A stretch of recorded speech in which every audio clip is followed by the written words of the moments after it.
सोलापुरातील कादरिया हॉस्पिटलवर गुन्हा दाखल। याबाबतची अधिक माहिती अशी की यातील फिर्यादी आयशा गफ्फार शाहपुरे यांनी पहिली डिलिव्हरी कादरी हॉस्पिटलमध्ये झाली असल्याने फिर्यादी कादरी हॉस्पिटल येथे जायचे ठरवले। त्याप्रमाणे दिनांक 12/7/2022 रोजी फिर्यादीचे पतीने कादरी हॉस्पिटल येथे दाखल केले। दिनांक 13/7/2022 रोजी डॉक्टरांनी तपासून रक्त कमी असल्याचे सांगत ऑपरेशनसाठी रक्त चढवावे लागेल असे सांगून त्या दिवशी म्हणजेच दिनांक 14/7/2022 रोजी दुपारी 1:30 वाजेच्या सुमारास आरोपी क्रमांक 3 अयमन कादरी यांनी सीझर करून डिलिव्हरी केली। त्यात फिर्यादीस मुलगा झाला। सीझर करतेवेळी डॉक्टर अयमन कादरी यांच्यासोबत फक्त भोलीचे डॉक्टर आणि सिस्टर होत्या। तसेच सीझर सुरू होण्याच्या आधी कादरी डॉक्टर आणि मॅडम चेक करून गेल्या होत्या। त्यानंतर दिनांक 16/7/2022 रोजी बाळाच्या पोटाला बेंबीजवळ अचानक काळे निळे डाग दिसल्याने सदर बाबत जरीना मॅडम यांना सांगितले। त्यांनी त्याकडे दुर्लक्ष केले म्हणून फिर्यादीचे पती व सासू यांनी बाळाला मेहता हॉस्पिटल लष्कर सोलापूर येथे जाऊन दाखवले असता डॉक्टरांनी मुलास इन्फेक्शन झाल्याचे सांगून तात्काळ ICU मध्ये दाखल करायला सांगितले। त्यावेळी फिर्यादीस खर्च परवडणार नसल्याने फिर्यादी यांनी मुलाला सिव्हिल हॉस्पिटलमध्ये दाखल केले। फिर्यादी ॲडमिट असताना फक्त सकाळी 12:30 ते 1 वाजेच्या दरम्यान अयमन मॅडम तर कधी जरीना मॅडम चेक करायला येत होत्या। दिनांक 19/7/2022 रोजी सदरचा बाळ सिरियस असल्याचे हॉस्पिटलला सांगितल्यावर वरील आरोपी क्रमांक 1 खलील कादरी, जरीना कादरी व अयमन कादरी आरोपींनी फिर्यादीस सायंकाळी 4 वाजेच्या सुमारास डिस्चार्ज दिला।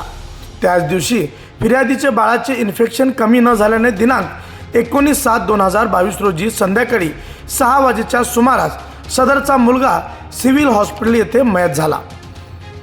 आरोपी क्रमांक 2 जरीना कादरी यांनी डिस्चार्ज देताना फिर्यादीस 11व्या दिवशी टाके काढण्यासाठी बोलवले होते। दिनांक 25/7/2022 रोजी फिर्यादीच्या टाक्यातून पाणी येत असल्याने लगेच हॉस्पिटलला गेले असता आरोपी क्रमांक 2 जरीना कादरी व 1 खलील कादरी यांना दाखवून टाक्याच्या जागी पट्टी केली आणि जायला सांगितले व 2 दिवसांनी यायला सांगितले। 2 दिवसांनी परत जरीना मॅडम यांनी फिर्यादीचे ड्रेसिंग केले व टाके निघाल्याचे सांगून कादरी डॉक्टरांनी 3 टाके घातले व फिर्यादीस ॲडमिट करून घेतले। त्यानंतर 1 दिवस सोडून डॉक्टर फिर्यादीचे टाक्याच्या जागी ड्रेसिंग करत होते। त्यानंतर एकूण 3 वेळा कादरी डॉक्टरांनी फिर्यादीस टाके घातले व एकदा बाहेरचे डॉक्टर बोलावून टाके घातले। बाहेरचे डॉक्टर बोलवले त्याआधी फिर्यादीस 10,000 रुपये भरायला सांगितले होते, पण फिर्यादी आयशा शाहपुरे यांच्याकडे पैसे कमी होते म्हणून 3 दिवस डॉक्टरांनी ड्रेसिंग केले नव्हते। पैसे भरल्यानंतर ड्रेसिंग केले। फिर्यादी ॲडमिट असताना डॉक्टर रोज चेक करण्यासाठी येत नव्हते। दिनांक 5/9/2022 रोजी ड्रेसिंगला गेल्यावर टाके परत निघाल्याचे सांगून ॲडमिट करून घेतले व दिनांक 6/9/2022 रोजी डिस्चार्ज दिला। त्यानंतर सिव्हिल हॉस्पिटलला तिथं दिनांक 20/10/2022 पर्यंत ॲडमिट होते।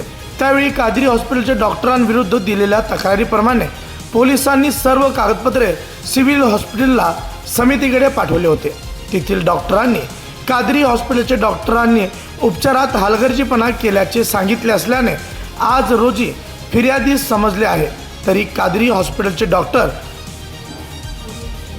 आरोपी क्रमांक 1 खलील कादरी, आरोपी क्रमांक 2 जरीना कादरी व आरोपी क्रमांक 3 अयमन कादरी यांचे हलगर्जीपणामुळे फिर्यादीच्या बाळास इन्फेक्शन होऊन बाळ मयत झाले आणि फिर्यादीच्या सीझरच्या जागी मोठी जखम झाली म्हणून आयशा गफ्फार शाहपुरे वय 22 राहणार साईनाथ नगर भाग 1 नई जिंदगी सोलापूर सध्या नागनाथ नगर विमानतळ मागे सोलापूर यांनी फिर्याद दाखल केल्याने खलील कादरी, जरीना कादरी, अयमन कादरी यांच्याविरुद्ध MIDC पोलीस ठाणे येथे भादवी कलम 304 338 आणि 34 प्रमाणे गुन्हा दाखल झाला आहे. सदरचा तपास सहाय्यक पोलीस निरीक्षक पेटकर हे करीत आहेत.